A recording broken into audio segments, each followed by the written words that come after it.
new beginning. Welcome to the Grief Dreams podcast. My name is Sean Ram alongside, as always, Dr. Joshua Black. It's just a beautiful day. It's a podcast.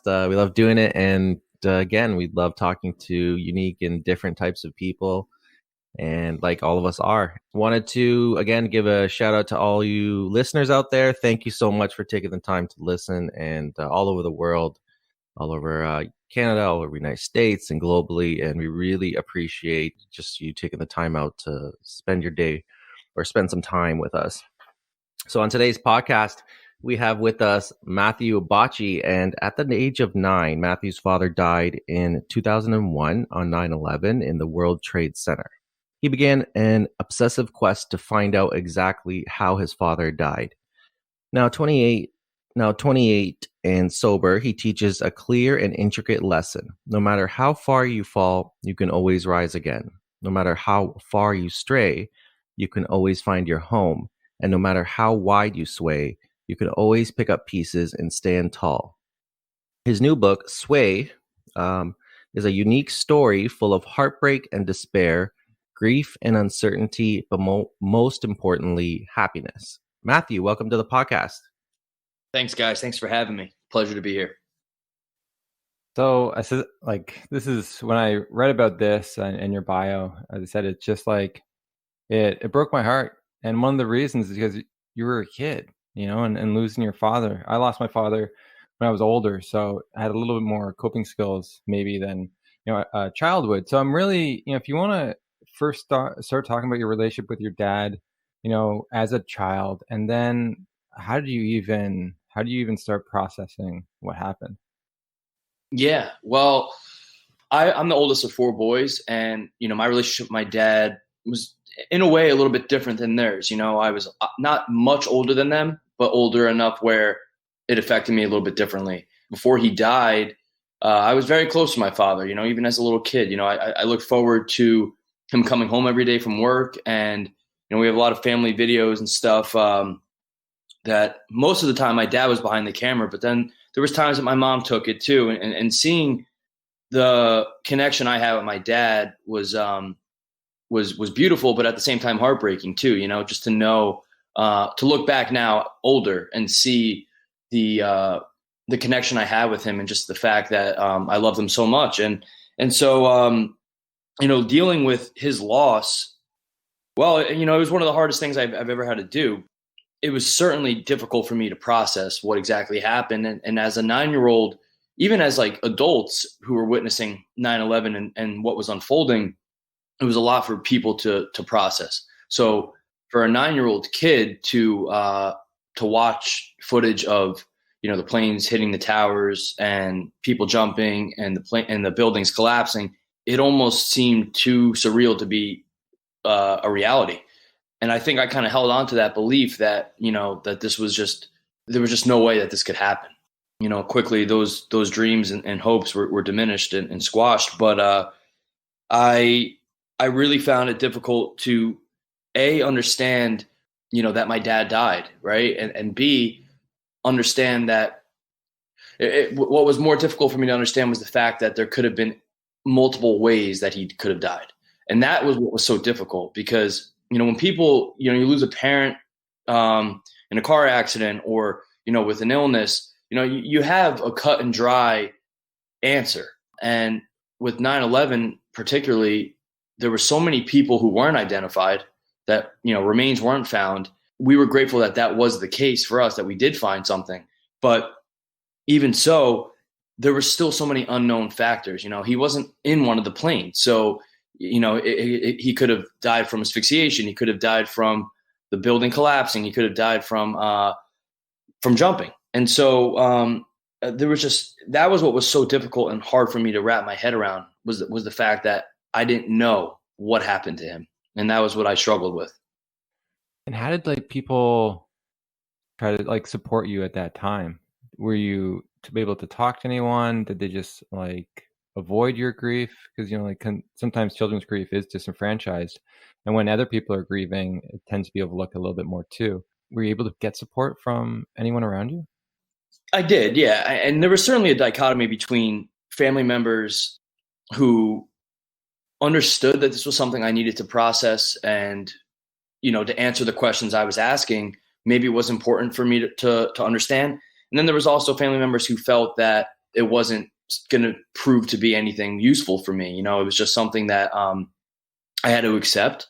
And also I had to accept the fact that maybe I wouldn't find out the answers to the questions I was asking. So, my mom was pretty open in the beginning. And I've sort of learned throughout time that other moms, of friends of mine who lost their dads in 9/11, they were either more open or more closed off. I think my mom was right in the middle of that. And she would answer these questions that I asked. And it got to a point though for her where she started to realize that it was getting deeper and deeper. The questions were becoming a little bit more focused and direct. And they were also really, really detailed and almost graphic at times. So that's when I started to wonder perhaps that maybe my dad did jump from the towers, and she started to see the family computer, on the history on the family computer, and it was all stuff that I was searching. And so when she started to see that stuff, she didn't click on any of the things that I searched, but she realized that this was something that I was really struggling with, and I couldn't really process it.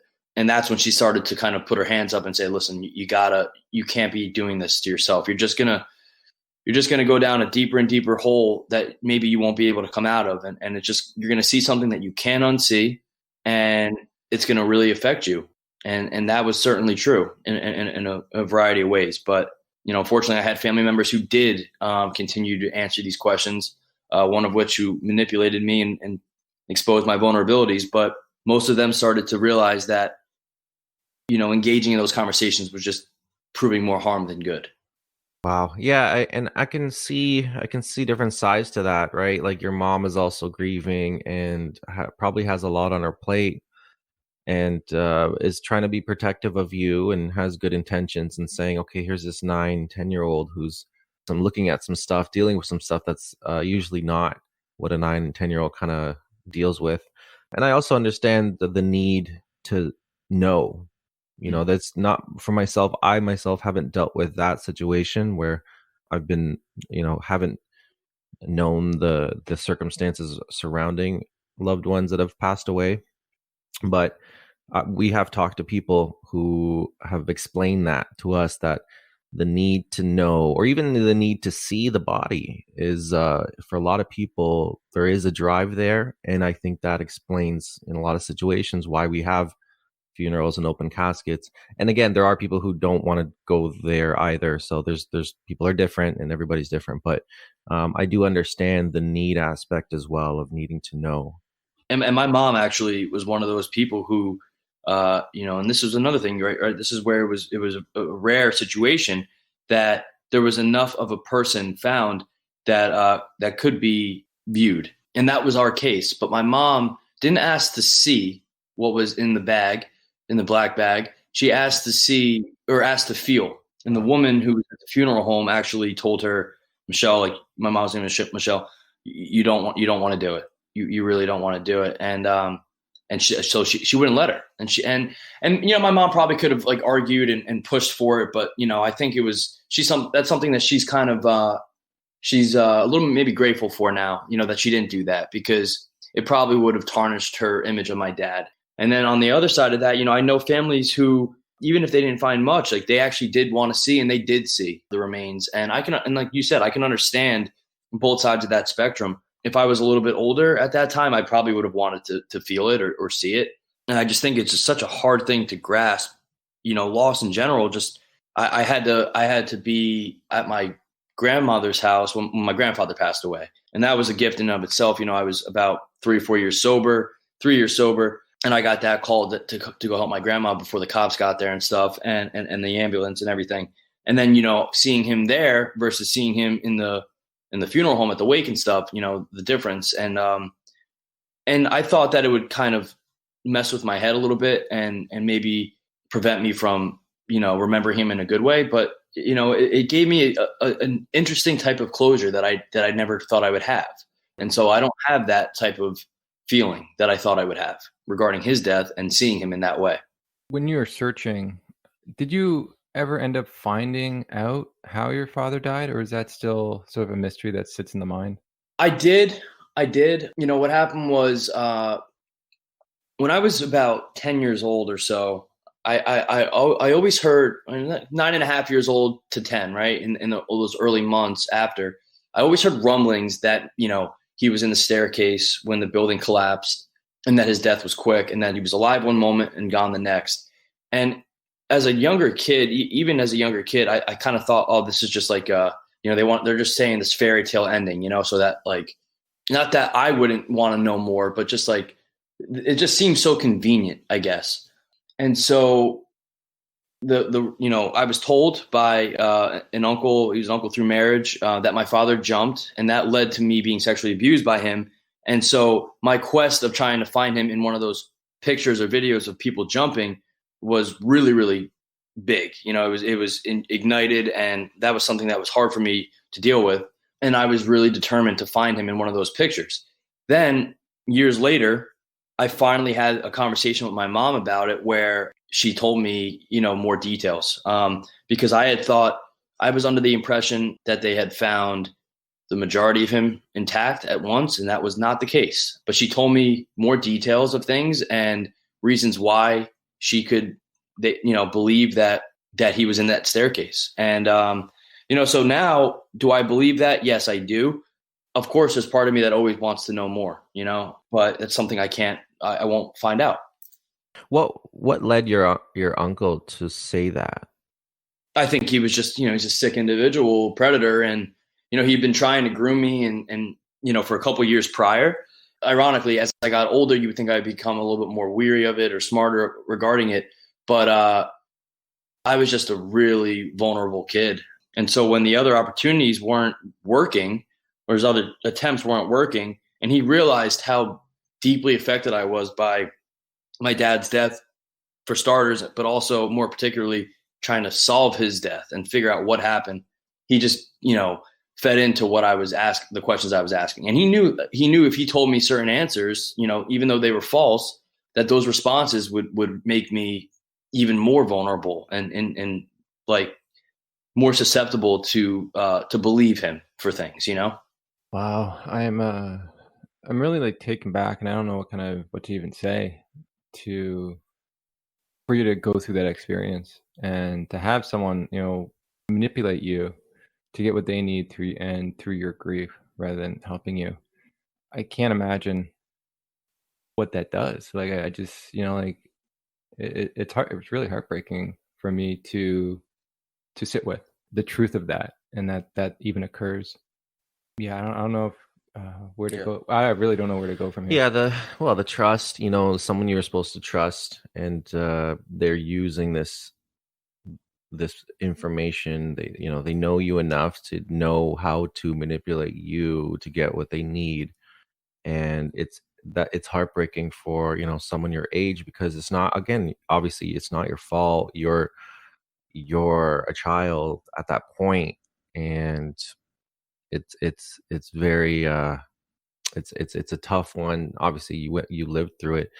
Talk about what those feelings around those situation was happening, and when he was going through that and manipulating you, and how you eventually recovered and healed from that, or what happened in the next stage of your life post that.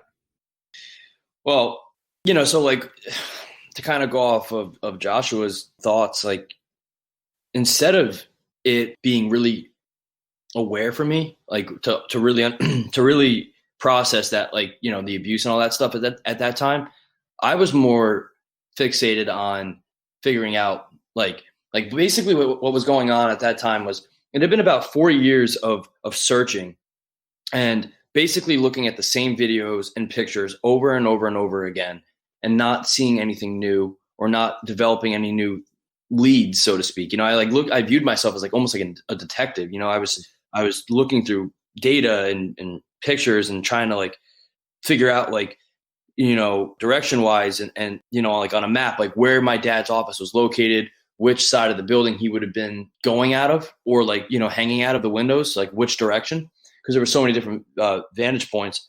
So instead of the abuse, like being like, wow, like, my life just turned upside down right then and there, which it certainly did. I was then like, I had the answers to the questions that everyone was basically telling me no to. He was saying, your dad jumped. So now I was like, okay, now I know that's the truth. And it's not just like something that I'm kind of thinking could be true. It's a factual, it's a factual answer. Like, this is the answer. So then instead of it like preventing me from, kind of giving up on that search, it just, like I said, sort of like reignited that flame. And it was like a catalyst for me to keep going forward with it. As the years went on, I really struggled with it more and more. And some of the stuff that I viewed, I had a lot of nightmares because of some of that stuff. And I can go into that too. But, I started, because of the nightmares and just, I had a lot of anxiety. I started using drugs and alcohol as a way to cope. It started off pretty recreational. It was just drinking and smoking pot on the weekends. But as I got older and I went to college, I gravitated towards harder drugs and pills, opiates, cocaine. And so, I really use drugs, especially drugs, but drugs and alcohol as a way to forget all the things that I had seen. And also just to like try to shut my mind off because, even in my dreams and my sleep, I was still affected by all the things that I witnessed and all the things that I went through too. Yeah, I think it'd be good to talk about the dreams because it was I wouldn't doubt it'd be a cause of increased suffering and then a reason why to go towards sort of alcohol and drugs to hopefully maybe even stop those in a way. So yeah, what kind of dreams were you having? They were all 9/11. In the beginning, they were all 9/11 related. And there was pretty much 3 recurring ones. The first one was like, basically, I'm in the North Tower on the 105th floor with my dad. And I'm just witnessing all the commotion around me and just like, the people going crazy and there's smoke and my dad and I both jump out the window together. Another dream, I'm viewing my dad jump and I can't do anything to help him. And then in another dream, I'm basically doing that myself. And so I would pretty much wake up each time before I would hit the ground. And so that I know was probably pretty easily, correlated with what I was looking at on a daily basis. And like, literally, like I said, like I was looking at just like every single thing you could imagine, but I was looking at what views from inside the World Trade Center. I mean, I had been there many times, but views inside the World Trade Center and what they looked like what it looked like looking down. And so like, I think subconsciously a lot of this stuff was because of what I was looking at. And then as time got older, or time went on and I got older, it had been years since the abuse had happened. But then I started having dreams of abuse from that individual that didn't happen. It was more graphic. It was more detailed, and I'd wake up in a panic, and like I wouldn't be able to stop it. And and another dream actually I had was I'd be on the lot in the lobby because I had seen this documentary. It was these 2 French individuals, these brothers, who were following these firefighters, and they were filming a documentary for these firefighters. And so they actually are the ones who have the only footage of the North Tower, the plane hitting the North Tower. But as they're in the lobby of the North Tower, what you hear over and over and over again is the sound of people jumping and hitting the ground. And it's so, so loud. And that's another one of the dreams I would have is like, I'm like basically looking up and I'm seeing and I'm watching all of this, but I can't do anything obviously to help these people. So a lot of it, I think the brain and the mind is so powerful, and it had to do with what I was engrossing myself with, just things that I was constantly viewing, that it was like, I could like play out these documentaries. I could play out these videos and like know like the movements of these people as they're coming to the ground. Like I had this stuff was like ingrained in my mind. On a side note, something that I talked about in my book too is the fact that my dad, I don't consider it a dream. I consider it more of like a ghost or some sort of afterlife presence. But my dad had an experience that led him to basically be panicking and realize that he wasn't happy in his job and that he wanted to find a new passion. And I think he sort of like felt like death was like looming in the corner, which is so weird to think about. So I certainly believe in these types of, experiences and these like signs and messages too from the afterlife, Yeah, and many people do, right? And that's sort of the beauty of the topic is, it's it's based on the dreamer's perspective on how they view it, and we just hope people view it in a way that's conducive to helping them through their grief and not hindering them from moving forward in their loss. And so I just want to talk about some of those dreams because it's very interesting. And I know just doing the research with grief dreams, those, like when it comes to trauma, you're going to have dreams of reenactment of the death, but it seems like yours is said like you weren't there, so you didn't actually see it. So the Right. mind was giving you what you were trying to seek, which was an understanding of what happened. And so it was playing out a lot of what you wanted to find out, which is interesting. And, like, as you said, like there are all different perspectives on the event. So it'd be like your dad jumping, you seeing people jump, like what that looked like, sounded like. And what I look at it when it comes to like these trauma dreams is the mind is trying to process not only the experience, but also trying to work your way through your own grief. Because you said like this wasn't actually how he died. So it was based on sort of the lies people told and like different theories that it might have happened. And so it was just giving you something as you move forward. So I'm not sure when they started, if it was only after the lie was told or if it was before, but that could really give an understanding of why they were occurring. Yeah, it was after. It was after the lie I was told. Interesting. Yeah. So yeah, it definitely sort of makes more sense into the mind trying to sort of digest that truth that was actually a lie, which would make it even more difficult, right? Right. Wow. And then like jumping together and like what that would, it's almost like when you're jumping out, it's like it's like the mind's trying to understand what the person was going through during that event. And that's how I see it. It's like, because the way you're really heavily focused on it, it wasn't that, okay, now I know how he died, I'm going to move forward. It's like, no, like now, what did he think? What did it sound like? Where did he land? Like all this sort of stuff would then move forward because it wasn't just about the answer. The mind was just clinging to something and it wasn't going to give it up after like an answer was, quote unquote found. So yeah, you can really see the mind going through all the stuff that you're probably going through in waking life and ruminating on, and all the intrusive rumination that was occurring. So yeah, it's just, you see the trauma and then you see that aspect of it through your dreams, which is sad because that in itself could really hinder your healing in the like as you move forward. And then you had these other trauma dreams with your uncle. And one of the things with trauma dreams is like the actual event, but sometimes it's the mind will try to process the trauma with an exaggerated version or a different version of what happened, just as a way to try to figure this out, trying to problem solve in a way. And it seems like that was going on there. So you had like this double trauma occurring, and how difficult that is for anyone, let alone a child who's still developing their coping. And children dealing with trauma is actually has been just shown in research to be the hardest kind of trauma for people to work through because they don't have the coping skills necessary. So it makes sense why you then turn to drugs, right? Like this is an easy understanding. And I hope people that look at those, or will now, when they look at someone that is abusing medication or alcohol, that there's some deep sorrow and there's some deep pain and there's a lot of trauma that goes unacknowledged in people, especially males. Very difficult time, opening up to what happened.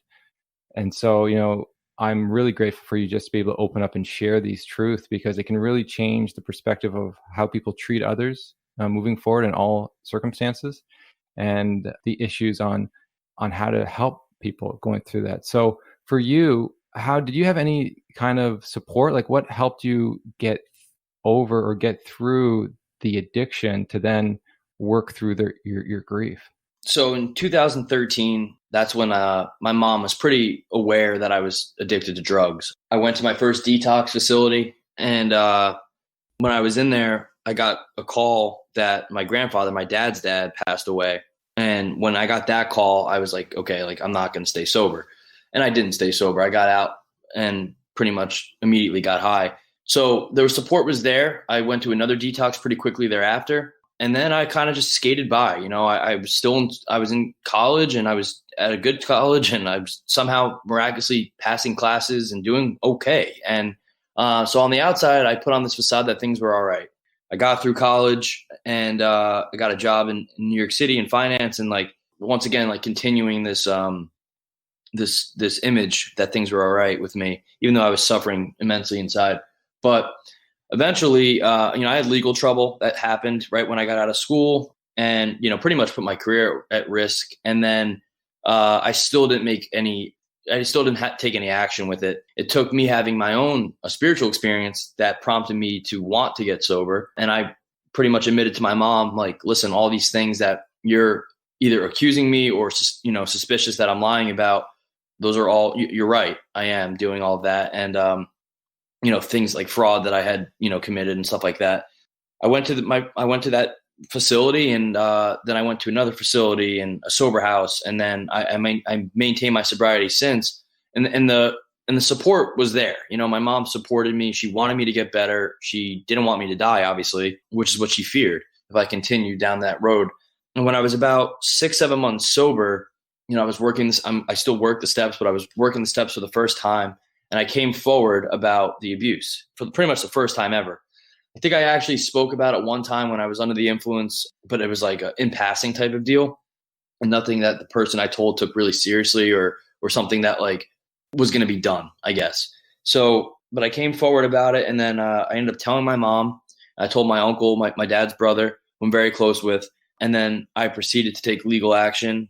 That other uncle went to prison for about 4 years. He had a 7-year sentence, and that's a whole nother topic of discussion. He was facing a lot more than that. But getting to the point of surrender was what got me sober. Was what prompted me to admit to myself that I had a problem. I knew I had that problem, but it was like, do I want to do something about it and actually get help and live my life? Because I was really dealing with a lot of depression and suicidal ideation, and I tried killing myself, but it wasn't really a strong attempt at doing it. It was just like, I'm going to try to overdose intentionally, and like it didn't work. And so I was really suffering, but I had to get to that point of really wanting to change my life. I couldn't do it because everyone else wanted me to do it, which is what happened in the past. So when I got to that point, that's when I started to really move forward with my life and beat my addiction. And it's one day at a time, but I've been sober now for over 5 years, and I'm almost at 5.5 years. And so, it's not a daily struggle anymore, but it's something that I have to maintain every day. But the support was there, and the support was also there when I came forward about the abuse. And so really in reality, in sobriety, I've had the gift of sobriety for starters, but I've also had the ability to work through my traumas and my grief and in a healthy way. Even with my dad's death, even with knowing that he didn't jump, I still watched videos of that stuff. I still watched other videos of 9/11 and the footage of it. And I think in a lot of ways, it was me trying to, maybe on a philosophical level, understand that day and understand my dad's choices, my dad's potential choices that day, and what that made him as a man, what that said about him. And I also sort of witnessed or viewed myself in some of these scenarios and thought how I would deal with it. But now, in terms of that, I've overcome that too. I don't watch that stuff anymore. I've had a couple. I don't want to call it a slip, but I've had a couple moments where I've watched it, and brings back the feelings of almost like a sickness inside of me. It makes me feel horrible, physically nauseous and sick. Whereas that was what the initial feeling was when watching that stuff. And then as time went on, my body solidified and hardened inside. And I didn't have any emotion with watching it. I didn't get sick. I didn't, vomit or anything like I used to. And now it's sort of a beautiful thing to almost be reincarnated in a sense, and not have that effect that it used to give me or the effect it would produce. So now I don't watch that stuff. And now I'm working through my trauma and trying to do it in a healthy way and cope with it in a healthy way and understand and try to understand why these things happened and that they don't have to define me as a person either. That's amazing. And it's amazing you found a way to surrender. And I think you had a really important topic that you can't force someone into recovery. there are these moments where you said that yours was a spiritual spirit experience. There's these moments where people have to really fight for that change and to really have a new direction of where they want to go. And so I'm really curious about your experience, your spiritual experience that really helped you surrender. Sure. So when my dad passed away, when it was pretty apparent that he, wasn't coming home, because, my mom did hold on to this belief that maybe he got out of the tower or maybe he wasn't in the tower. But like she knew he was there because he called and he said goodbye. But she was like, maybe there's the chance. Maybe there's the chance. Like she like was like feeding into all these, possibilities that she knew weren't true. But that's just part of her own grief too, and I think it was a lot for her to process and for everyone to process. But so pretty soon thereafter, someone told my mom to look for the signs from my dad. And I think it was like the night after 9/11 or 2 nights after, she was in her room and upset, and a fly landed on her nightstand. And pretty much immediately she took that to be a sign that my dad was in heaven, that he was safe, and that he wasn't coming home. And that fly ended up staying in our house throughout the winter for it was like 6 months it was in the house. And so like as the years went on, like we and it's a particular fly, but it's just one of those things like when we see it, we know it. It's not like a gnat. It's not like a hornet. It's a very particular fly. And it just sounds so interesting, when you talk about that, and people believe in signs, but other people don't. But, to say like a fly is like your dad, it's like funny because like people who knew my dad will be like, that is exactly what he would want to do. Like to just like be in everyone's face. Like he would want to be like that. So anyway, throughout the years, like that fly was around. Like my mom got remarried and she got married outside, and there was like these white pillars that were, surrounding or whatever. And my aunt actually had witnessed a fly on that pillar, and like symbolically, like when my mom kissed my stepdad to be married, like that fly flew away, and like we view that as my dad's blessing. Like there was a lot of powerful moments, and that fly would come around in bad times and good times, and times for me especially, it would be there. I noticed it a lot. So like I said before, I got into some legal trouble and I was facing jail time, and I had failed the drug test, which I was under the impression was going to be a mouth swab test. And so I had used this detox mouthwash that gives you clean saliva for a limited period of time. And at the last minute, I was told to go, pee in a cup, and I didn't bring the fake urine that I had also purchased. So, everything was crashing at once. And I was given one last shot. They were like, you can come back in a month, and if you're clean, we'll drop the charges, but if not, you're going to go to jail.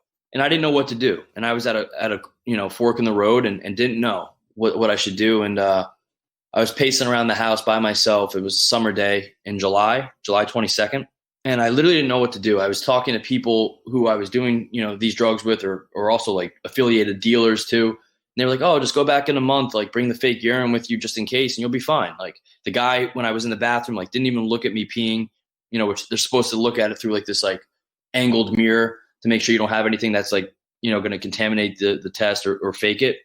He didn't look at me. So I was playing out that scenario. Like, do I do this? Do I go back in a month? And the other side of me was like, I'm so sick and tired of living this life, like this constant lie, and just, every single day, like having to like source drugs, and like, it was just like getting so tiring.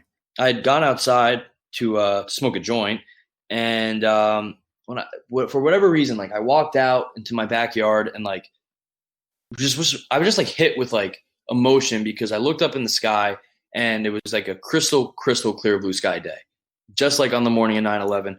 Even though it was like the summer, it just had that same type of feel. There was like literally not a cloud in the sky.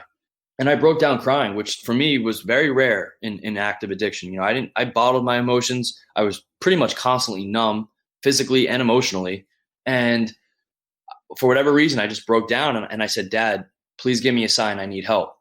And within an instant, that same fly lands on the railing that I was leaning against. And it just sat there.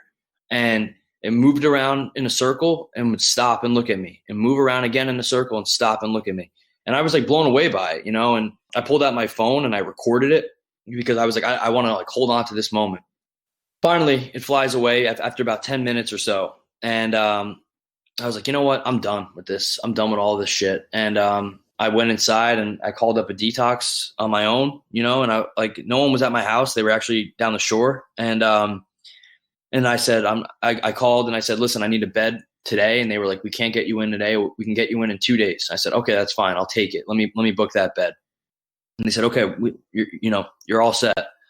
And I got off the phone, sent this long message to my mom, basically saying, like I said before, like all these things that I had been lying about, this is what I'm dealing with. And like, I said, I'm going to detox on Friday.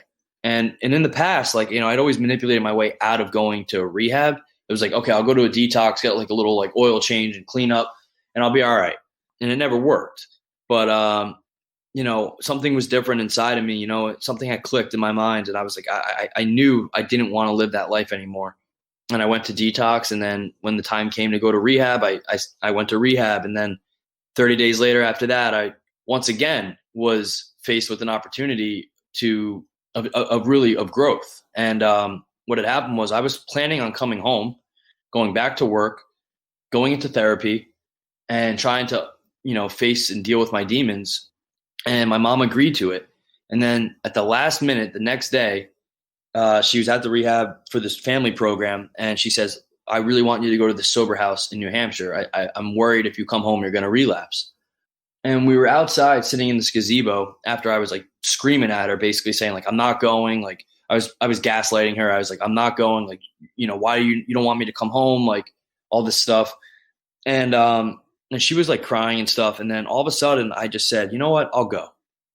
I didn't have my phone with me because I was in the rehab, but 2 days later, my mom was leaving that day and she's crying hysterically, basically like shooing her away. I'm like, go, like, it's fine. Like I said, I would go, like, let's drop it. It's not a big deal. Like you don't have to be so emotional. And when I got my phone back 2 days later, I turned it on and I had a text from her and it said like, when we were sitting in that gazebo, fly was behind you on the railing and it flew away. And then you said you would go to the sober house. So like there was all these signs throughout my life and leading into me getting sober and then maintaining my sobriety. And so, I'm a part of AA and like, they say you have to get a higher power. And for me, I pretty much instinctively chose my dad as my higher power, and all because of those experiences that I had. It's beautiful to see your journey. It's beautiful to see you overcoming this using spirituality. And like, how does it feel to when you started getting clean and started healing yourself, to kind of drop the lies, drop the baggage that you had on you, to come clean to your mom, like completely, to at the end of the day, to really start to really love yourself in a new way? How did all that feel like for you?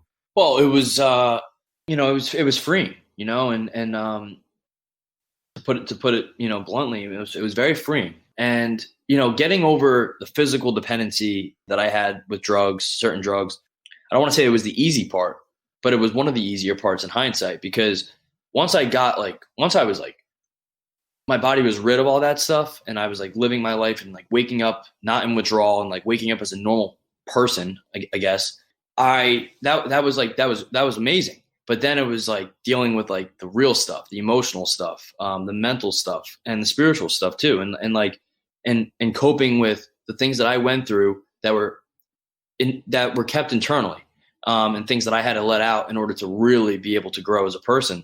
And so when I started coming forward about all that stuff, especially the abuse, but then making amends for like the, things I did wrong, it was like basically just becoming a new person, because I lived a life it was so filled with so many lies that I started to believe the lies, and then I couldn't keep up with them anymore either. And then to be able to wake up every day, live my life somewhat honorably, and not have to keep up with so many different aspects of lies that like I was losing track of, just to be able to be a person again, and to be someone who's respected and loved and trusted. Once I started having those types of things happen to me, that's something that I chased. And I was like, I just want to keep getting better. And like, as time has gone on, my relationships with my mom and my brothers, they've all fostered and grown in different ways and in beautiful ways. But it's all because of the fact that I stayed sober. If I didn't hold on to that and realize that it's changed my life for the good, it's very easy for me to want to go back to that old life. I would just be doing a disservice to myself and to others too, because my story, I think I can really help people and inspire people because look, like it's like Josh was saying before, like men don't. It's very hard for men to talk about abuse and things that they've gone through and trauma. And I think that I helped a lot of my close friends who have gone through certain things similar to mine get through their own stuff and realize that it's okay and there's nothing to be ashamed of. And I'm trying to destigmatize some of these topics, and to show that to be courageous and to be brave and expose yourself and show your vulnerabilities and what you've gone through. That doesn't make you less of a man. That makes you a stronger person. And so that's what I'm trying to do now. Yeah, oh man, that's beautiful to hear. It really is, and that's something that we try to do in our lives. Look, we're humans, and we need to grow as men, and we need to heal, and that means also being able to talk about vulnerabilities and weakness. And sometimes it's difficult to talk about weaknesses because we've been taught as a culture in general and in society to a man is this or a man is that. A man doesn't cry, and when you said you had cried, I thought, man, that's so beautiful. Like to because I know what that's like to have a release like that, to have a moment when you can show that vulnerability on the outside, but there's such a beautiful strength in that as well. And it's even more amazing that you can be there as a friend and have those conversations with other men and being able to support them. And I think that's another huge thing as well, because it's difficult if you're suffering, you're going through stuff, to be able to support other people. So that's a beautiful, for you, a mark in your life where you could say, look how far I've come. I'm able to now support those people around me who have been going through some stuff. Yeah, and it's also just I think it's like when you view yourself and view your own story, it's like it's so easy to be like, at least this is how I feel. My story's not compelling enough, or like people aren't going to be like, I don't want to say inspired, but people aren't going to gain anything from it, And then as I start like talking about the things that I went through, and really just sort of acknowledging the fact that that I don't view them as bad things that happened to me as I used to do. I used to pity myself, right? And now it's like I view them as they were like tests of strength and growth, and I was able to overcome them. So now my purpose, I feel, in this life is to help people do the same and help people to face their own demons, face their own traumas and other experiences that they may have gone through that maybe not so much externally bogging them down, but maybe subconsciously and internally affecting them, and understanding that there can be so much personal growth and development that can happen from basically facing those things head on. And that's what I think is important in order to grow as people. And that's just not like people in sobriety, like people who are sober, and like it's for everyone, like not every single person goes through, drug addiction or alcoholism and deals with that. And not every person deals with a really tragic and sensationalized loss of a parent or sexual abuse either. But people go through things, and it could be on a bigger scale or smaller scale, but they go through things that affect them and make them question and doubt themselves. And I think it's important that we all sort of accept what we go through as part of our story, but it doesn't have to define us in our story, if that makes any sense. Yeah, no, it makes a lot of sense. And you're just finding the control back, getting the control back into your life, and try and determine who you want to be as you move forward, given the circumstances that have been a part of your life. And one of the things that I hear from you about your story is to accept your humanity. I think that's one of the issues many people face, is to accept your emotions, to be vulnerable about the truth, to know that you're human, and what that represents. But we want to sort of pretend that we're like Iron Man and like we're like these warriors, and like, dude, warriors need to cry too. Like, like it's just like all these superhero movies, like you gotta sort of accept that humanity, because when we put on the mask of these superheroes, we do disservice to ourselves, and we also do disservice to those around us who are looking to be inspired, who are looking to find ways to deal with their challenges. And as you're saying, like, we all face different challenges. There's not one life out there that doesn't have their own challenges. Some are a little more traumatic than others, but we're all facing challenges constantly. And it's like, how do we get through that? How do we move through that in an effective way to, as what happened with you, is growth, to have hope back in humanity, and to build stronger relationships with those around us. So, kudos to you for having the courage to find a way through, because, so there's millions of people out there that are constantly dealing with that. They don't have the support, but like these stories can really help people get a new look and new take on what people go through that are on the streets or that are addicted, and the traumas that a lot of people are unaware and haven't dealt with, and how important it is to talk and deal with the issues that happen in your life.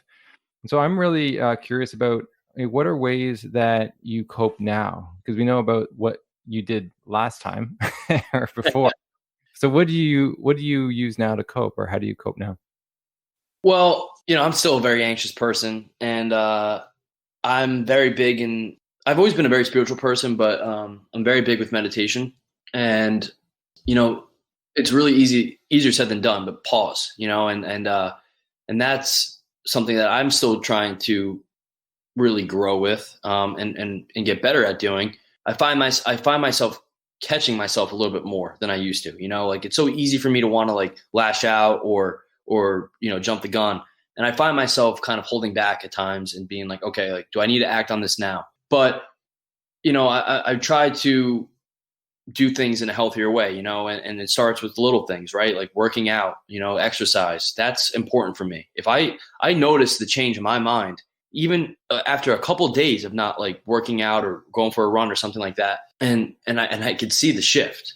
And I see the shift too with like, lack of meditation or lack of readings. I do a lot of Stoic type of reading, but I read a lot of stories of growth, memoirs, especially, but a lot of philosophical types of reads too. And I noticed the change in my being and my state of being and my mental state of being, especially when I don't do these things. Like when I just kind of like take a step back and like, oh, I could take a couple of days off from doing this.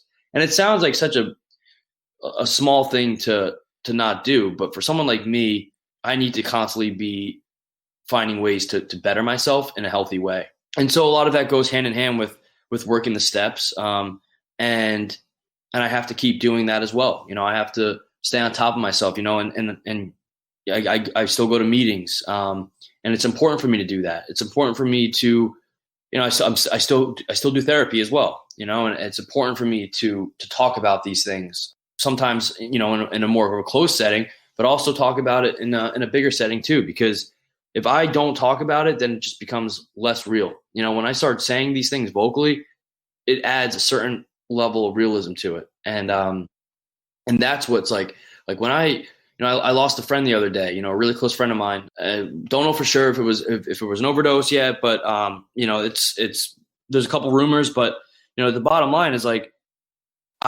I had to talk about that with a couple people, because, it's easy for me to just bottle it in, to grieve in my own way. Not to say that I'm going to go back and drink or pick up a drug or something like that in order to grieve with it. But it's easy for me to not talk about it and talk about the effects that it's having on me. And so obviously I'm an author, but writing, journaling, that's another way, another tool that I use in order to cope. And sometimes I'll look at the stuff that I write, and maybe to me at first doesn't make any sense at all. But then I'll show like a couple people, and they're like, wow, that literally hits home for me.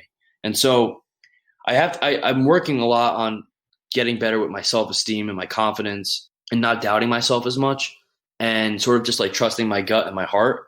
And so for me, that includes pretty much writing whatever comes to my mind and whatever comes out on paper.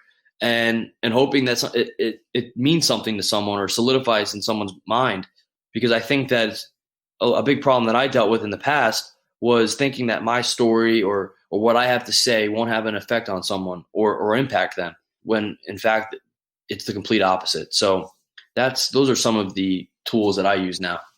That's so great, and I love hearing that. I share some of those coping mechanisms that you have described as well. Sports is big for me, but I think the ones that I really get are the talking with people, talking with my close friends, and the ones that I have love for them, they have love for me. their best interest in mind, they have my best interest in mind, because then it also kind of solidifies my internal strength as well. When you're talking about that self-doubt, sometimes you have that, and sometimes we have that as people, and sometimes we do need to bounce things off of other people who we can trust fully and say, okay, they know how to guide me in the correct way. We have different types of guides and forces, and internal, external, maybe a spiritual force, but like, you seem to be tapping into multiple ones, which is, I think, a beautiful thing to do, and super healthy. But yeah, I mean, I love a lot of what you said, and can definitely be helpful for other people if they haven't tried some of those things. Yeah, and I think it's a matter of just trying.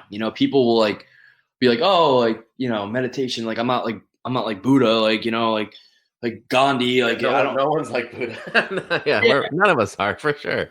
exactly. And it's like people are like, oh, that just seems so dumb. Like, and it's like you try to just level with people a little bit, and like if you don't like it, you don't like it, but try it. You never know if you're not gonna get something out of it. I think it's important just to like sometimes like reset. I find myself doing that during the day sometimes, and just like taking a moment, like not looking at my phone, for 10 minutes, like just trying to like just be, and like it's so it's so funny because like I never used to like appreciate the little things in life, like nature or just like cool air, against your face, and like, just like breathing in like nice fall air, right?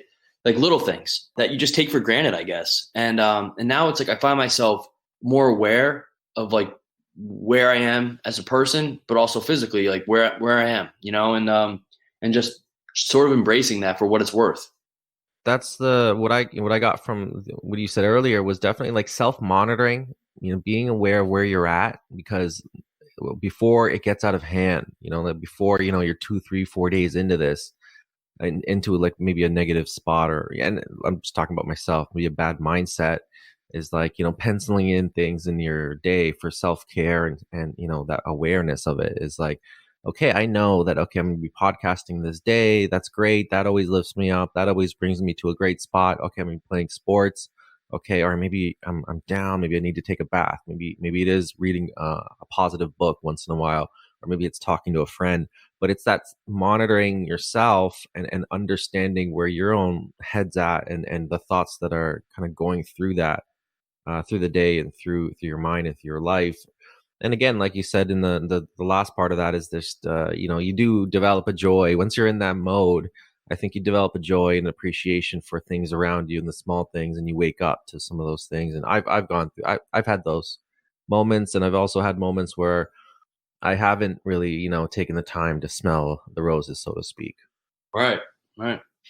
Yeah, I love how you sort of mentioned about being like one Ram Dass. I would say one of my mentors, just in the sense of who he was and what he was able to teach me through his writing and lectures. He wrote a book, Be Here Now, and I really like through that. I really understood the benefits of learning how to just be present in the moment. And you don't really understand. We're always doing stuff, right? It's all about being productive, but it's amazing what can happen when you can find a way to be, as you said, reset, and like how your day goes, and just finding those moments throughout the day to just reset to then start again. And that's why, like, sleep has that benefit for a lot of people where they will take a nap or whatever. But if you can find a way to just be while you're awake, well then that's a great way to then check yourself to then move forward. And it takes time and it takes effort to do that. And I'm glad that you can be aware of, oh, I'm a little off today. I got to spend some time by the lake, or just sitting with the moment and what is and who you are in that moment. So, kudos to you to finding your way to that, because that's one approach I use a lot. Just to jump on that is, during a time like this, we are in a global pandemic, and there are different types of external forces that can cause strain and stress in an individual's life. And I think it's even more important to be aware of those things in a time like this. Some people, they're not used to maybe being around their spouse a lot, or being in with their kids not in school, or having to teach their school. That's another stress, having to have their kids at school and be worried about them. But lots of different stresses, and global stresses that are accumulating, and these are things that, you should be aware about it and work towards, and saying, I need to take care of myself and my mental state during this crazy time. Yeah, and that's the thing is like that's what I'm trying to do now is like kind of get in touch with some schools and talk about like my story a little bit, because I think especially in children, but also in adults too, like focusing and like kind of acknowledging our mental health during these times is really important. I mean, I think that it's no surprise really that people are using drugs or alcohol, and that there's, been a spike in suicide and also the domestic abuse and stuff too. It's like all these things that you sort of downplay at times, and it's been really, really enhanced with being in quarantine and stuff like that. So I think that, that's where I kind of want to like shed some light with some of these like high school kids, especially, and just in general, because, I think it's easy for people just to kind of try to be more self-absorbed and not really understand that other people are struggling in these times, and that's something that's important and that needs to be addressed. That's great. And I wish you all the best as you continue to help people in different ways. As I said, your book is one way, and hopefully you can do some talks and lectures to increase people's awareness. And you came on the podcast, I know you've touched my life and opened my eyes and my heart today on what people actually do go through and how beautiful it is to see where they are now. To hear that story and then also hear you talk about it now, it's just like my mind is just blown on what you've done. And it's so inspiring, and it gives me so much hope. As much as I don't have that kind of suffering and that kind of challenge, I have smaller challenges. So I'm like, if you can do that, I can do this, like I can move through this. And you just give people a hope saying it's possible. The one thing I do want to move to is your book. And I'm really curious because it was such a traumatic situation. And I can only imagine that you must have been triggered, or you must have had maybe a lack of understanding of what would happen if you decided to write this into a book. Like, would you relapse? Would you not? Like, could you go through maybe some of your thoughts on writing a book and maybe like what, if anything, sparked in you? Yeah, I mean, there was a lot of therapeutic relief and release that I got from the writing process in general. Like I started journaling when I was 10 years old, and I maintained that for pretty much until like my like late teens, and then I kind of strayed away from it. And I guess it was so easy for me to say, you're not a writer. Like, why are you going to try to be a writer? So I downplayed it, and I like came up with every excuse possible to not write it. And so where I stand now with it was like, all right, so I started writing about the abuse in the book, obviously. And when I started doing it, it was very easy for me to pretty much keep it surface level. And what I mean by that is I didn't go as detailed as maybe I could have. And as time went on, things weren't happening with like an agent or the publishing process. So not to say that it was like correlated, but there was just a part of me that was like, I think I need to go a little bit deeper with this, a little bit more vulnerable. And I did. And I put everything on paper. And that was really hard for me to do. It's so easy to kind of succumb and feed into that, like, what are people going to think? And are they going to judge me? And like, are they going to look at me the same? And, and things like that. Whereas like, I became a little bit more focused on like, well, is this going to make me change? Is this going to make me feel better? And it did. It really did, to get it out there and acknowledge it for what it was worth, but also to acknowledge the fact that I'm not going to be ashamed of this anymore. And I've seen my change with it. Like there was so much guilt and shame that kind of carried with me in the years to come. And then it was like sort of like really present when I came forward about it, because then it's like now everyone knows. And then like people are going to like be like, well, why didn't you do this or why didn't you do that and prevent it or whatever. And so just saying it and like writing it down, I already freed myself of it. And I didn't let it have the control and the grip that it used to have on me. And the fact that I used to let it, affect me in such a negative way. And then it would feed into other parts of my life and other aspects of my life.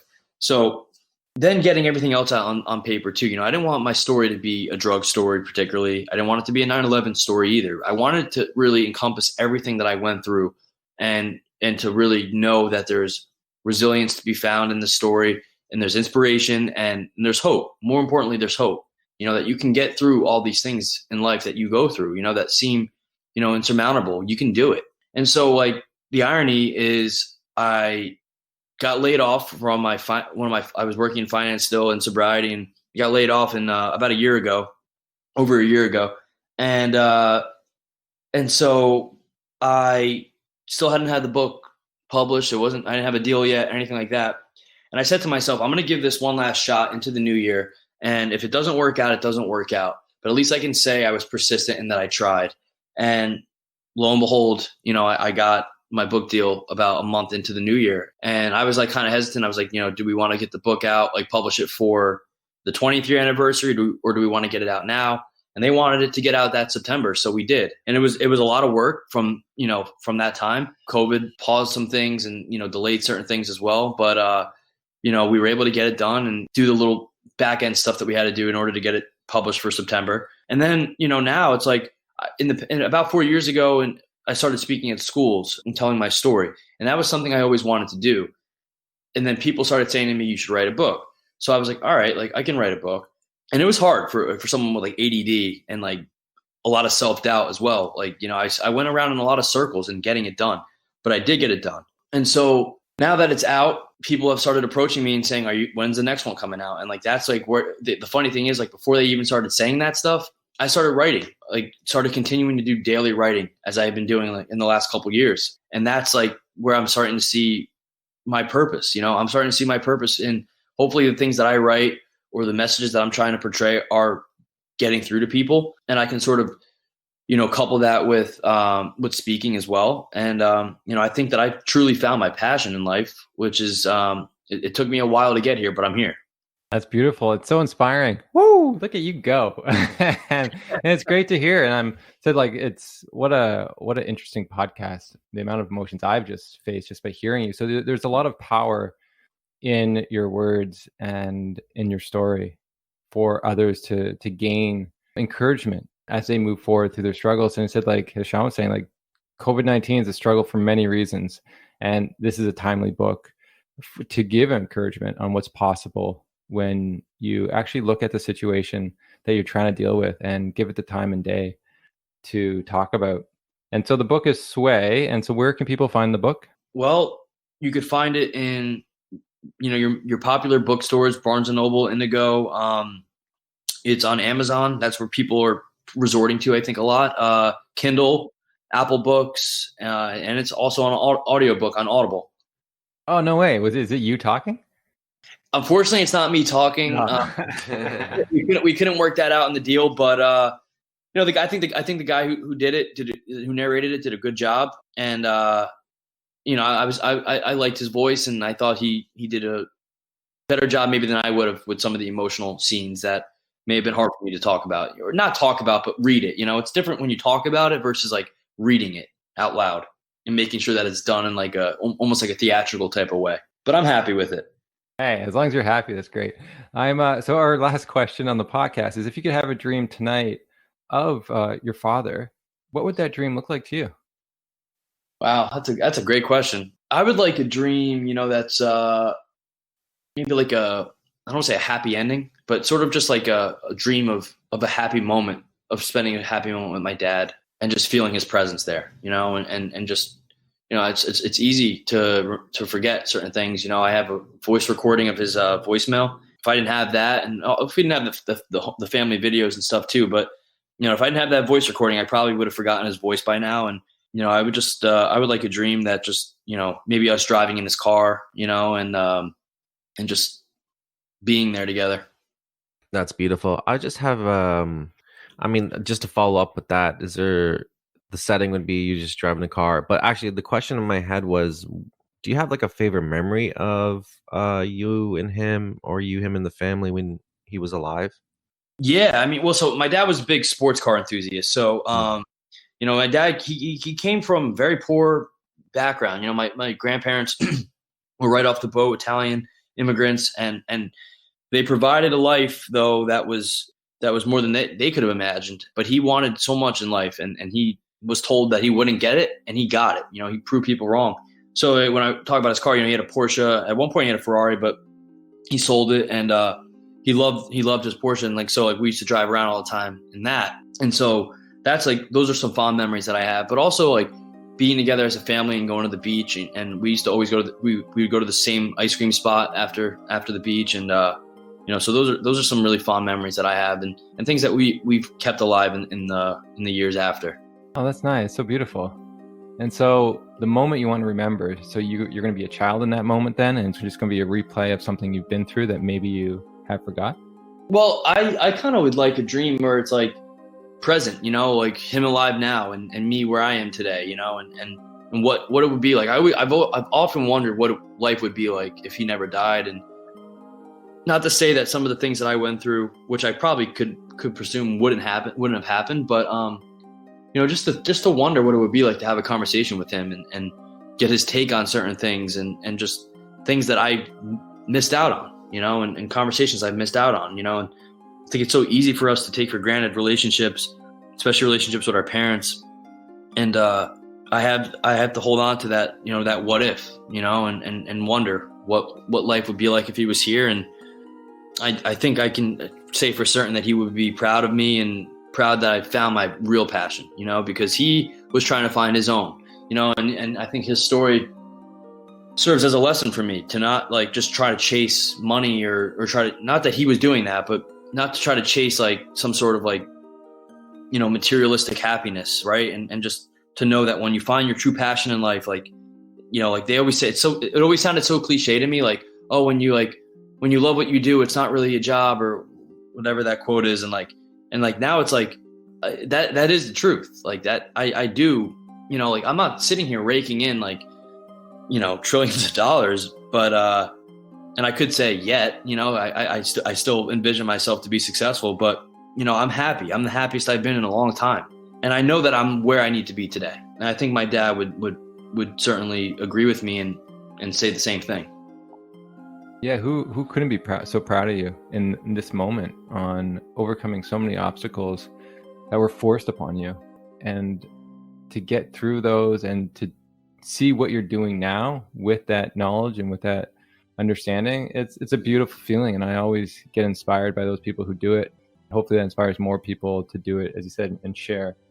I'm curious with this dream, just go back to that. So I was actually, it's funny when I asked that question, I was like, have a dream in mind, like in my own mind, like based on the conversation. So I was surprised you didn't go with you two would both be flies hanging out somewhere with that view of what a fly would see. That would be pretty cool. But I guess we could be flying around in a really, really expensive sports car that he never had the chance to fly. That would be like the ultimate. Yeah, dream, right? I mean, the fly scenario sounds great, but I also like the sports car driving. Where would you drive? I'm picturing California. I think those roads. California would be cool, except I mean, I always hear of those horrible LA traffic, but like I would like to drive somewhere with like on it on the highway, but also have like a view of like the water and stuff like that, just like the peacefulness. Yeah, nice fall time. You're in New York State, so no, New Jersey is its own state. I'm sorry, no, it's hand in hand. All right, but nice. I'm sure there's some nice fall scenery around there. That'd be gorgeous. Yeah. So I really hope you get that dream. So if you do, please let us know. Be so amazing to me to hear about that from you, especially with everything you've gone through. Yeah, I will for sure.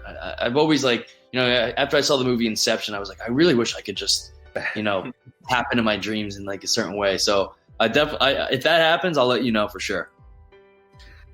All right, Matthew, this has been a beautiful conversation. We both really enjoyed it. And, I think we've learned some aspects about people and I love doing this podcast because you see their strength, you see the challenges they've overcome, and you see them as real humans who are on this earth and who have purposes, and you have a beautiful purpose in terms of the conversations you can have with adults and children alike, and hopefully help them through some of the painful moments in their life.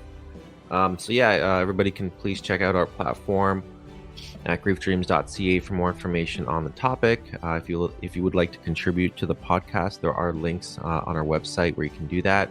If you have Facebook, you can join the Grief Dreams group. You can share your dreams or hear more dreams of others. We are on Twitter and Instagram at Grief Dreams. And as always, we love to end the podcast with love and gratitude from us to you.